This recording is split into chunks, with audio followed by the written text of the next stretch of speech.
بسم اللہ الرحمن الرحیم۔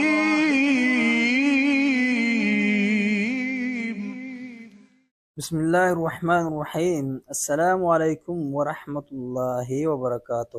معزز ناظرین کرام، کیا آپ جانتے ہیں کہ ایک مسلمان کا کفن کیسا ہونا چاہیے؟ مرد اور عورت کے لیے کتنے کپڑے ضروری ہیں اور کیا کفن کا نیا ہونا لازمی ہے؟ آج کی ویڈیو میں ہم سنت نبوی صلی اللہ علیہ وسلم کی روشنی میں کفن سے متعلق تمام اہم مسائل پر بات کریں گے۔ کفن کا بیان۔ میت نے اگر کچھ مال چھوڑا ہے تو پہلے اس سے اس کی تجہیز و تکفین کی جائے گی۔ اگر اس قدر مال چھوڑا ہے کہ اس سے کفن مسنون ہو سکتا ہے تو کفن مسنون ہی دینا چاہیے، یعنی میت مرد ہو تو 3 کپڑے اور عورت ہو تو 5 کپڑے، اور اگر اس قدر مال نہیں چھوڑا ہے تو 3 اور 5 کی کوئی قید نہیں۔ 2 کپڑے ہو سکے تو 2 ہی کافی ہیں، 1 ہو سکے تو 1 ہی کافی ہے، بلکہ ضرورت کے وقت ایک ایسے کپڑے میں بھی کفنانا جائز ہے جو اس قدر لمبا نہ ہو کہ میت کے پورے قد کو چھپائے۔ ایسی صورت میں سر کی طرف کفنانا چاہیے اور پیروں کی طرف اذخر، ایک خوشبودار گھاس کا نام ہے جو عرب میں ہوتی ہے، سے یا کسی اور گھاس سے چھپا دینا چاہیے۔ حضرت عبداللہ بن عوف رضی اللہ عنہ سے روایت ہے کہ جنگ احد کے دن حضرت مصعب بن عمیر رضی اللہ عنہ شہید ہوئے تو ان کے کفن کے لیے کوئی کپڑا نہیں ملا مگر ایک ایسی چادر تھی جس سے ہم لوگ ان کا سر چھپاتے تو پیر کھل جاتے اور پیر چھپاتے تو سر کھل جاتا۔ رسول اللہ صلی اللہ علیہ وسلم نے فرمایا کہ ہم لوگ ان کا سر چھپائیں اور پیروں پر اذخر ڈال دیں۔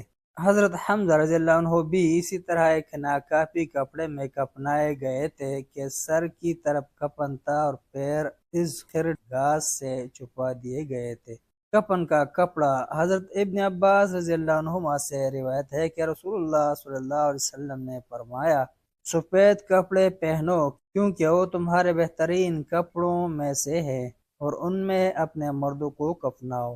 اس حدیث سے معلوم ہوا کہ کفن سفید ہونا بہتر ہے۔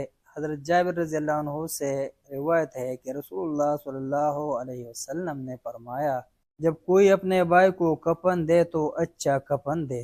اچھے کفن کا مطلب یہ ہے کہ عدد اور طول و عرض میں کامل اور سنت کے مطابق ہو اور قیمت میں اوسط درجے کا ہو اور پاک و صاف اور ساتر ہو۔ اچھے کفن سے یہ مطلب نہیں ہے کہ بیش قیمت ہو، کیونکہ بیش قیمت کفن دینے کی ممانعت آئی ہے۔ حضرت علی رضی اللہ عنہ سے روایت ہے کہ رسول اللہ صلی اللہ علیہ وسلم نے فرمایا، کفن میں حد سے نہ بڑھو، یعنی بیش قیمت کفن نہ دو، کیونکہ وہ بہت جلد چھین لیا جائے گا، یعنی گل سڑ جائے گا۔ کفن کے لیے نیا کپڑا ہونا ضروری نہیں ہے، پرانے اور مستعمل کپڑے میں بھی مردوں کو دفن کرنا جائز و درست ہے۔ رسول اللہ صلی اللہ علیہ وسلم نے اپنی بیٹی حضرت زینب رضی اللہ عنہا کے کفن میں اپنا مستعمل تہبند دیا تھا۔ حضرت ابوبکر رضی اللہ عنہ نے اپنے مرنے کے وقت اپنے اس کپڑے کی طرف اشارہ کر کے جس کو وہ پہنے ہوئے تھے فرمایا کہ میرے اس کپڑے کو دھو لینا اور 2 نئے کپڑے لے لینا اور مجھے انہی پرانے اور نئے کپڑوں میں کفنانا۔ حضرت عائشہ رضی اللہ عنہا نے کہا، آپ کا یہ کپڑا تو پرانا ہے۔ آپ نے فرمایا، مردے کی نسبت زندہ نئے کپڑے کا زیادہ مستحق ہے۔ اپنا کفن خود تیار کر کے رکھ لینا۔ اپنی زندگی میں اپنے لیے کفن تیار رکھنا جائز ہے۔ صحیح بخاری کی ایک حدیث میں آیا ہے کہ رسول اللہ صلی اللہ علیہ وسلم ایک روز ایک اچھی چادر پہن کر باہر تشریف لائے۔ ایک شخص نے کہا، یا رسول اللہ صلی اللہ علیہ وسلم، یہ چادر مجھے عنایت فرمائیں۔ لوگوں نے اس سے کہا، تم نے اچھا نہیں کیا، رسول اللہ صلی اللہ علیہ وسلم نے اس کو رغبت سے پہنا تھا، اور تم کو معلوم ہے کہ آپ صلی اللہ علیہ وسلم کسی سائل کا سوال رد نہیں فرماتے۔ اس شخص نے کہا، میں نے اس کو پہننے کے واسطے نہیں مانگا ہے، بلکہ میں نے اس کو اپنے کفن کے واسطے مانگا ہے۔ کفن کو زمزم میں بھگونے کی رسم۔ یہاں یہ بات بھی قابل توجہ ہے کہ آج کل حجاج کرام اپنے لیے اور اپنے اعزاء و اقارب کے لیے کفن کا کپڑا آب زمزم میں بھگو کر لاتے ہیں۔ نبی اکرم صلی اللہ علیہ وسلم، صحابہ و تابعین اور سلف صالحین سے اس بات کا کوئی ثبوت نہیں ملتا۔